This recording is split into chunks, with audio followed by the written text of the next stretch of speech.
Hello students, आज का topic हमारा डिस्कशन का रहेगा लॉयड्स सिंगल मिरर। जैसे कि यंग्स डबल स्लिट एक्सपेरिमेंट में एक सोर्स एस से दो sources S1 S2 on the basis of its wavefront division interference pattern लिया गया था। सेम यहाँ पर भी हम यही करेंगे। सोर्स एक ही होगा, लेकिन उस सोर्स से हम एक और सोर्स बना लेंगे, कोहेरेंट सोर्स, लेकिन अब की बार with the help of slits नहीं, with the help of a mirror बनेगा। In 1834, Lloyds produced interference by using a single mirror। तो सिंगल मिरर लिया गया है और उसी से इंटरफेरेंस पैटर्न प्रोड्यूस किया गया। तो देखिए, सिंगल सोर्स से तो इंटरफेरेंस पैटर्न बना नहीं सकते। तो देखेंगे कि क्या तरीका रहा होगा, क्या प्रोसेस रहा होगा कि मिरर की हेल्प से यहाँ पर क्या किया गया है, इंटरफेरेंस किया गया है। लॉयड्स मिरर जो है एक प्लेन मिरर है जिसकी जो लेंथ है वो 30 सेंटीमीटर है। इन लेंथ 30 सेंटीमीटर है और जो ब्रेड्थ है वो 6 to 8 जो है सेंटीमीटर है। इसमें एक चीज़ ध्यान देने की है कि इसका जो ऊपर का पार्ट है, अपर सरफेस, जहाँ पर लाइट गिरेगी, यहाँ पर लाइट इंसिडेंट होगी, उसको पॉलिश्ड किया गया प्रॉपरली, ताकि जितनी लाइट गिरे विदाउट एनी लॉस वो यूं की यूं क्या हो जाए, रिफ्लेक्ट हो जाए, ना वो अंडर एब्जॉर्प्शन जाए ना वो अंडर ट्रांसमिशन जाए।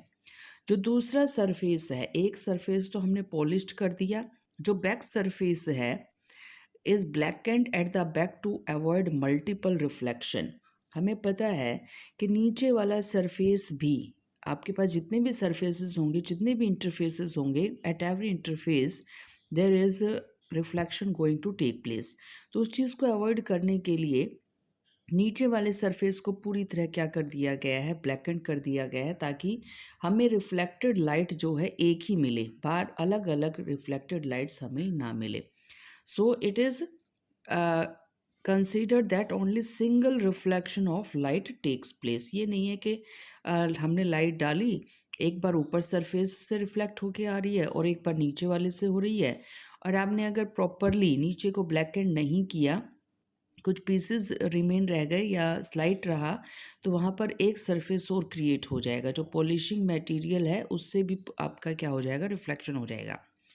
Wave front coming from a narrow slit S1 allows to fall on this mirror. अब इस मिरर के ऊपर क्या कीजिएगा, इस मिरर के ऊपर कोई भी स्लिट है S1, हमें पता है हम सीधा सोर्स यूज़ नहीं करते, तो कोई सोर्स S1 के पीछे है, S1 जो स्लिट है उससे जो लाइट आएगी, उस लाइट का कुछ हिस्सा, कुछ पोर्शन इस मिरर के ऊपर हम गिरने के लिए छोड़ देंगे। यहाँ पर ये इसके ऊपर इंसिडेंट हो जाएगा। The portion of the reflected light seems to appear come from S2। तो वो जो हमारा मिरर था उसके ऊपर लाइट गिरी, लाइट गिरने के बाद वो लाइट रिफ्लेक्ट होगी।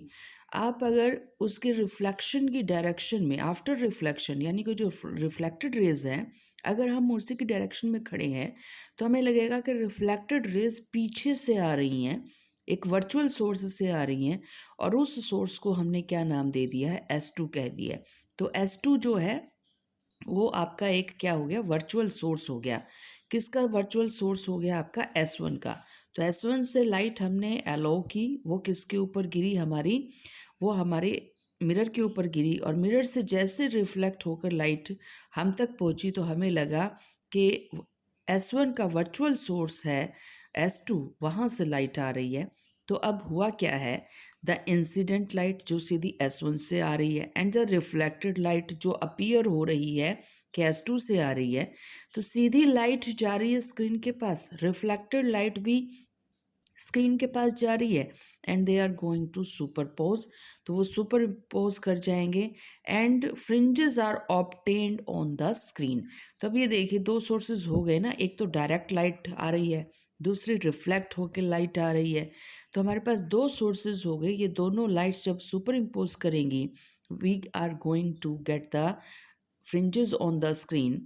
तो हमें एक तो डायरेक्ट लाइट से और एक रिफ्लेक्टेड लाइट से ये दोनों ओवरलैप हो गई, और इनकी ओवरलैपिंग की वजह से क्या मिल रहा है, स्क्रीन के ऊपर फ्रिंजेस मिल रही हैं। तो ये थ्योरेटिकल एक्सप्लेनेशन थी। अब प्रैक्टिकल सेटअप देखिएगा कि प्रैक्टिकल सेटअप और इसको रे डायग्राम से कैसे समझाएंगे। ये जो हमारे पास है जो आपको एक रेक्टेंगुलर स्लैब सी नज़र आ रही है, this is your mirror. Mirror का जो ये नीचे वाला पोर्शन है ये ब्लैकेंड कर दिया गया है। तो लाइट कहाँ तक पहुँचेगी? सिर्फ ऊपर वाले पोर्शन तक पहुँचेगी। ऊपर वाला पोर्शन टोटली क्या कर दिया गया है? पॉलिश्ड कर दिया गया है, ताकि एक ही बार रिफ्लेक्शन होगा, बार बार रिफ्लेक्शन नहीं होगा। ये सोर्स S1 है, तो ये मान लीजिए सोर्स के पीछे है आपका प्राइमरी सोर्स, और ये S1 क्या है? आपकी स्लिट है, और यहाँ से हमारी वेव्स आ रही हैं। तो ये जो जैसे ही आपका ये वाला पोर्शन ही गिर रहा है किसके ऊपर? मिरर के ऊपर। तो this portion of the direct light is going to be under reflection. तो अब ये देखिए, ये पोर्शन मिरर के ऊपर गिरा और यहाँ से हमें ये पोर्शन मिल गया कि ये पोर्शन आपका क्या हो गया है? रिफ्लेक्ट हो गया है। और ये देखिए, रिफ्लेक्टेड पोर्शन लग क्या रहा है? ये लग रहा है कि ये पीछे से आ रहा है, और पीछे हमें क्या नज़र आएगा? S2 इमेज नज़र आएगी S1 की। अब देखिएगा, S1 सोर्स से डायरेक्ट लाइट पहुंच रही है यहाँ पर E पॉइंट के ऊपर। S1 सोर्स से डायरेक्ट लाइट पहुंच रही है यहाँ पर O पॉइंट से नीचे। तो यहाँ पर अगर हम इस पोर्शन को देखें, ये पोर्शन पूरा का पूरा क्या है? डायरेक्ट लाइट का है।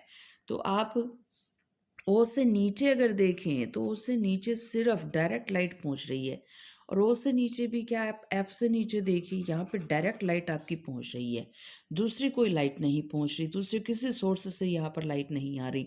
तो ई एफ से जो नीचे वाला पोर्शन है, यू गेट यूनिफॉर्म इल्यूमिनेशन। और ये किसकी वजह से है? अभी देखिए, ये सिर्फ S1 की वजह से इस पोर्शन में लाइट पहुंच रही है, तो सिर्फ S1 की वजह से यहाँ पर इल्यूमिनेशन है।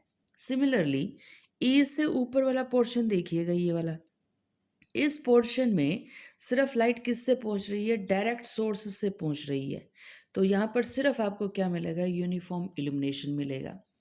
अब ई और एफ पोर्शन को देखिएगा। ई और एफ पोर्शन से ये वाली लाइट पहुंच रही है, जो आपकी मिरर ने क्या किया है? रिफ्लेक्ट की है। दूसरा, ई और एफ से ये लाइट भी तो पहुंच रही है ना, जो डायरेक्ट कहाँ से आ रही है? हमारी एस से। तो एस वाली लाइट भी हमारी पहुंच रही है ई एफ तक, और इधर से हमारा जो S2 था वो सिर्फ पोर्श कितने तक पहुंचा रहा है? ई से एफ तक। इसका मतलब ई से एफ तक ही वो पोर्शन है where we get the light from the two sources. तो यहीं पर आपको इंटरफेरेंस पैटर्न मिलने वाला है। तो ई और एफ पे यहाँ पर आपको क्या मिल जाएंगी? फ्रिंजेस मिल जाएंगी, because this is the only portion where the reflected ray and the direct ray is superimposing. तो यहाँ पर सुपर इम्पोज कर रही हैं। तो slits S1 S2 XS2 coherent sources. अब देखिए कोहेरेंट क्यों है? अब आपका जो S1 से जो लाइट आई है वही तो रिफ्लेक्ट होके जा रही है, और हमने कहा रिफ्लेक्शन 100% मानिए तो एम्पलीट्यूड का लॉस नहीं होगा, फ्रीक्वेंसी आपकी सेम रहेगी। सिर्फ एक चीज़ का फ़र्क आएगा, जब लाइट रेयरर मीडियम से डेंसर मीडियम पे आगे रिफ्लेक्ट होती है, there is a change of phase reversal by pi. Pi से फेज क्या हो जाता है? चेंज हो जाता है। कंसीडर कर लीजिए कि इस पॉइंट के ऊपर क्या गिरा है? हमारे पास क्रस्ट गिरा है, लेकिन जब ये रिफ्लेक्ट बैक हो जाएगी तो हमारा इससे पाई से जो क्रस्ट है उससे बिल्कुल अपोजिट वे वहाँ पर हमें मिलेगी। हमें क्या मिलेगा? ट्रफ मिलेगा। तो ये मान के चलिएगा, ई पॉइंट के ऊपर अगर S1 यहाँ पर हमें क्या डाल रहा है?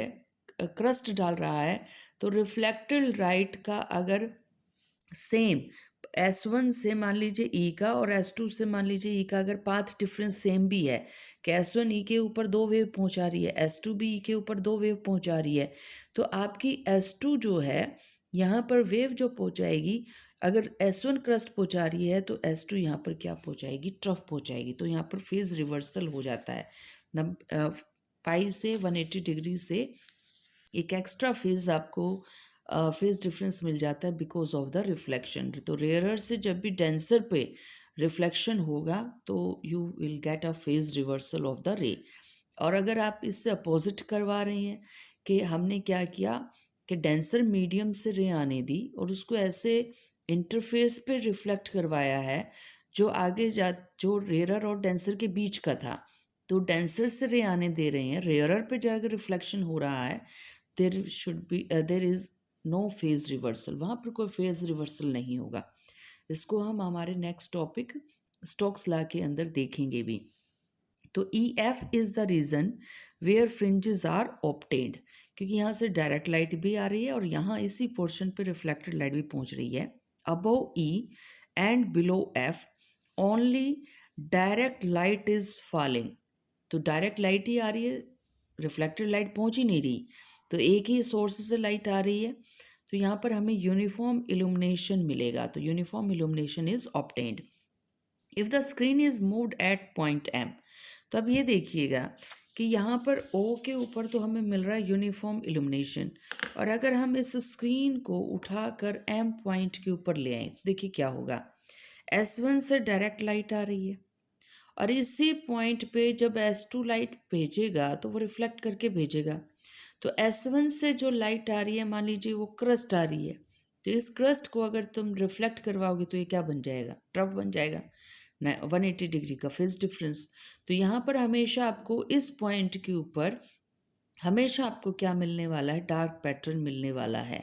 तो ये देखिए यहाँ से उठाकर जब हम यहाँ पर तो यूनिफॉर्म इल्यूमिनेशन था O पॉइंट पे, लेकिन उसको यहाँ पर अगर हम O पॉइंट को ले आए M पॉइंट के ऊपर, तो वी विल फाइंड आउट कि O पॉइंट पर डार्कनेस है, और डार्कनेस आपको तभी मिलेगी जब एक सोर्स से जो लाइट आ रही है और जो दूसरे सोर्स से लाइट आ रही है, they are out of phase, यानी कि उनके बीच में 180 डिग्री का फेज डिफरेंस हो। तो ये shifting of this screen also shows that कि डायरेक्ट लाइट और रिफ्लेक्टेड लाइट के बीच में जब इस पॉइंट के ऊपर हमें डार्कनेस मिल रही है, तो ये शो कर रहा है कि इन दोनों सोर्सेज से जो लाइट आ रही है उनके बीच में एंगल कितने का है, 180 डिग्री का है। तो इससे भी आप शो कर सकते हैं there is a phase reversal of 180 degree when the light get reflected, तो लाइट जब रिफ्लेक्ट हो जाती है। तो जैसे ही हम if the screen is moved at point M then we obtain dark fringe at O, क्यों, as the direct light from S1 and reflected ray और light from have a phase difference of pi, तो उसमें phase difference pi का है। तो अब ये देखिएगा E और F में यहाँ पर हमें क्या मिला है, इंटरफेरेंस पैटर्न मिला है। तो इंटरफेरेंस पैटर्न मिला है, तो मान लीजिए किसी पॉइंट P के ऊपर अगर हमें ये बताना हो कि P के ऊपर डार्कनेस मिलेगी या brightness, we can easily find out. तो हम क्या करेंगे, S1 से P का डिस्टेंस, S2 से P का डिस्टेंस देख लेंगे और फिर वही रूल लगा देंगे कि इनका पाथ डिफरेंस कितना है, S2 माइनस S1P। और अगर ये आपके पास कंस्ट्रक्टिव इंटरफेरेंस शो कर रहा है तो क्रस्ट के ऊपर क्रस्ट गिर जाएगा, और अगर ये डिस्ट्रक्टिव कर रहा है तो क्रस्ट के ऊपर क्या गिर जाएगा, ट्रफ गिर जाएगा। अब सोचिएगा S2P माइनस S1P में कंसीडर कर लीजिए कि एक वेव का फर्क है। इट मीन्स कि S2 से P पर जो पहुंच रही हैं वो 3 वेव्स पहुंच रही हैं, और S1 से जो P पे पहुंच रही हैं वो 2 वेव पहुंच रही हैं। तो सोचिए ये 3 वेव पहुंचा रहा है, ये 2 वेव पहुंचा रहा है। तो अगर 3 वेव पहुंच रही हैं S2 से, तो हमारे हिसाब से तो S2 यहाँ पर क्रस्ट पहुंचा दे, ट्रफ पहुंचा देगा। 3 वेव ऐसे ही होंगी ना कि आप एक क्रस्ट और एक ट्रफ इसी तरह से पहुंचाएंगे। तो ये एक वेव है, तो ऐसी आपने 3 वेव पहुंचानी है, तो S2 जो है वो P के ऊपर क्या पहुंचवा देगा, यहाँ पे आपका ट्रफ पहुंच जाएगा। सिमिलरली S1P कितनी वेव पहुंचा रहा है, 2। तो अगर 2 वेव पहुंचा रहा है तो सोचिए कि S1P के ऊपर क्या पहुंचाएगा, ट्रफ पहुंचाएगा। तो ट्रफ के ऊपर ट्रफ हो गया और आपको मिल गया यहाँ पर ब्राइटनेस। क्यों, क्योंकि ट्रफ के ऊपर ट्रफ गिरते ही माइनस से माइनस 2A हो जाएगा, और इसका स्क्वायर करोगे तो 4A का स्क्वायर, तो इंटेंसिटी तो 4A का स्क्वायर आ गई, आपकी ब्राइटनेस आ गई यहाँ पे। लेकिन एक चीज़ यहाँ पर हम मिस कर रहे हैं, ये जो S2P है, S2P में सिर्फ ये डिस्टेंस ही ये लैम्डा ऐड नहीं कर रहा, ये डिस्टेंस की वजह से 3 वेव नहीं है, यहाँ पर एक एंगल और भी एक्स्ट्रा आ गया है, पाई। और पाई जो है कितनी वेवलेंथ को कोरस्पोंड करती है, लैम्डा बाय 2 को। तो S2 में एक लैम्डा बाय 2 का पाथ डिफरेंस ऑलरेडी ऐड हो चुका है बिकॉज ऑफ द रिवर्सिबिलिटी या फिर ये भी कह सकते हैं आप, बिकॉज ऑफ दिस रिफ्लेक्शन, इस रिफ्लेक्शन की वजह से lambda by two path difference already add हो चुका है। तो S2P S1P में जब हम ये कह रहे हैं कि इनके बीच में P से इनका जो डिस्टेंस है वो एक वेव के बराबर है, वो एक वेव के बराबर नहीं है, उसमें एक पाथ डिफरेंस ऑलरेडी क्या हो चुका है, ऐड हो चुका है। तो अब ये देखिए, अब तो आपके पास यहाँ पर क्या हो गया, यहाँ पर 3 थोड़ी हुई, यहाँ पर तो 3.5 हो गई। तो अब आपका जो S2P है वो तो पहुँचवाएगा यहाँ पे क्रस्ट, और S1P क्या पहुँचाएगा, trough, and you will get the darkness. तो यहाँ पर हमें डार्कनेस मिल जाएगी। तो जब हम S2P माइनस S1P को लैम्डा, 2 लैम्डा, 3 लैम्डा बता रहे हैं, तो वहाँ पर हमने सिर्फ S2 से P का और S1 से P का डिफरेंस देखा है। हमने रिवर्सिबिलिटी, ये डिफ्लेक्शन की वजह से जो 180 डिग्री का फेज एंगल ऐड हो गया है, जो पाथ डिफरेंस लैम्डा बाय 2 का ऐड हो गया है, वो हम यहाँ पर इसकी बात नहीं कर रहे हैं। तो जब लैम्डा 2 लैम्डा 3 लैम्डा करेंगे तो फिर एक लैम्डा बाय 2 और एक्स्ट्रा ऐड कीजिए, जिसकी वजह से हमें हर बार यहाँ पर क्या मिलेगा, यहाँ पर हमें डार्कनेस मिलेगी। सिमिलरली अगर इन दोनों वेव्स के बीच में आधी वेव का फर्क होता, तो सोचिए S1P क्रस्ट पहुंचा रहा होता, S2P ट्रफ पहुंचा रहा होता। लेकिन ये तो जस्ट हमने ये कहा है कि S1 से P का और S2 से P का डिफरेंस ऐसा है कि S2 हाफ वेव एक्स्ट्रा पहुंचा रहे यहाँ पे। तो क्रस्ट के ऊपर ट्रफ गिरेगा तो उसके हिसाब से तो हमें क्या मिल जानी चाहिए, यहाँ पे डार्कनेस मिल जानी चाहिए। लेकिन S2 के पास एक एक्स्ट्रा पाथ डिफरेंस है लैम्डा बाय 2 का। तो लैम्डा बाय 2 तो हमने डिस्टेंस की वजह से बता दिया था, एक लैम्डा बाय 2 रिफ्लेक्शन की वजह से भी है। तो टोटल पाथ डिफरेंस कितने का हो गया, लैम्डा का। तो S1 अगर क्रस्ट पहुंचा रहा है, S2 जब ट्रफ पहुंचा रहा था उसमें लैम्डा बाय 2 और ऐड कर दो, तो अब क्या पहुंचाएगा, ये भी क्रस्ट पहुंचाएगा। तो यहाँ पर हमें क्या मिल जाएगा, यहाँ पर हमें मिल जाएगा दैट इज़ ब्राइट पोर्शन या ब्राइट बैंड मिल जाएगा।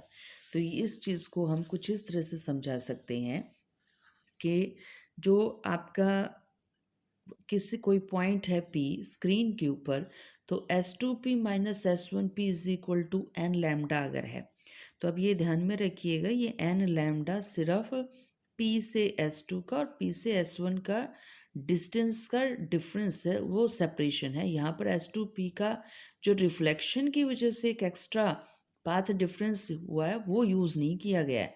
तो एन लैम्डा सोचिए क्रस्ट के ऊपर क्रस्ट गिरेगा इस हिसाब से। लेकिन आप अगर वो रिफ्लेक्शन वाला पोर्शन भी यहाँ पर ऐड करेंगे तो प्लस में एक लैम्डा बाय 2 ऐड होते ही हमें पता है क्रस्ट के ऊपर गिरेगा ट्रफ, और हमें यहाँ क्या मिल जाएंगी, डार्क फ्रिंजेस। तो ये कंडीशन आपकी यंग्स डबल स्लिट एक्सपेरिमेंट से बिल्कुल अपोजिट है। तो एन लैम्डा है यहाँ पे, तो जहाँ पर भी एन लैम्डा की वजह से डार्कनेस मिल रही है तो ये मान लीजिएगा, ये आपको समझ में आना चाहिए कि वहाँ पर रिफ्लेक्शन की वजह से जो फेज डिफरेंस है वो यहाँ पे ऐड किया गया। सिमिलरली S2P माइनस S1P अगर 2n+1 लैम्डा बाय 2 होगा, तब सोचिएगा कि यहाँ पर इन दोनों के बीच में कम से कम लैम्डा बाय 2 का डिफरेंस है। लैम्डा बाय 2 का डिफरेंस आते ही होना क्या चाहिए था, क्रस्ट के ऊपर गिरेगा ट्रफ, तो हमें मिलना चाहिए था डार्क। लेकिन इस डिफरेंस में S2P में जो एक एक्स्ट्रा फेज डिफरेंस ऐड हुआ है due to the reflection, path difference जो लैम्डा बाय 2 का यूज़ हुआ है आपका, वो यहाँ पर लिया नहीं गया है। तो ये लैम्डा बाय 2 ये, और ये इसका भी लैम्डा बाय 2 एक और एक्स्ट्रा, तो ये बन गया लैम्डा। तो लैम्डा आते ही तो तुम्हें पता है क्रस्ट के ऊपर क्रस्ट गिरेगा तो मिल जाएगी ब्राइटनेस, तो यहाँ पर हमें क्या मिलेंगी, ब्राइट फ्रिंजेस। तो आपके पास अगर पैटर्न में मैक्सिमा और मिनिमा की कंडीशन अगर कंपेयर किए जाए, तो इंटरफेरेंस में जिस कंडीशन पे मैक्सिमा मिला करता, आपके लॉयड्स मिरर के केस में उस कंडीशन पे मिल रहा है मिनिमा। तो वहाँ पर मैक्सिमम मिला करता है एन लैम्डा पे, और यहाँ पर मिनिमा मिल रहा है एन लैम्डा पे। वहाँ याद कीजिएगा मैक्सिमा मिला करता 2n+1 लैम्डा बाय 2 पे। यहाँ आपको ब्राइटनेस मैक्सिमम मिल रहा है उस कंडीशन के ऊपर। तो ये डिफरेंस है, और यहाँ पर एक इमेजिनरी सोर्स लिया गया है। ये डायरेक्ट, वहाँ पर तो दोनों ही डायरेक्ट सोर्सेज थे S1 और S2, यहाँ पर तो एक डायरेक्ट सोर्स है S1 और दूसरा जो है उस डायरेक्ट सोर्स की इमेज ली गई है और ये इमेज हमने कहाँ से ली है, हमने हमारे मिरर से ली है जिसको हम लॉयड्स मिरर कह रहे हैं। This is all about Lloyd's single mirror. और ये लॉयड्स ने एक्सपेरिमेंट किया था तो इस वजह से इस मिरर का नाम लॉयड्स मिरर रख दिया गया है।